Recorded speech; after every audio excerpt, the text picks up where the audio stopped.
ভাগ্যের কিছু জানি না, সশক্তে দেখলাম, অভিভূত হলাম, নিজেকে হারিয়ে ফেললাম। সেই দিদির ছেলের বউয়েরা যখন সত্যকে অংশ হয়ে যেতেন, তখন কোন বৌমার মাতৃ পূজা করতেন। যখন বাড়িতে থাকতেন, সিংহবাজার ডাক্তার আদর্শন বড়ুয়ার সহধর্মী বড়ুয়া সংগ্রাম যে মায়ের সেবা কিভাবে করতে হয় সেটা আমাকে অভিভূত করেছে।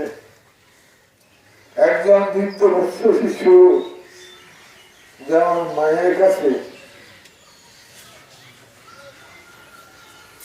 অত্যন্ত অত্যন্ত প্রিয়,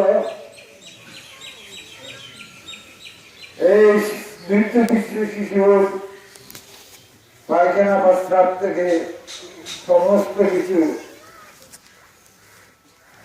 ব্যবহার করে অগৃহীত অবস্থায় মা সেবা যত্ন করত। আমার জীবনে আমি দেখেছি সেই সন্ধ্যার কাছে প্রতিদিন 4 ঘন্টা রাস্তা দেখতাম মাতৃ শিশুকে কোলে নিয়ে বসে আছে, অথবা কিছু ওষুধ করত সেবন করাচ্ছে, দান করছে। তাই আমি সেই সন্ধ্যাবেলা রেশমি বড়ুয়াকে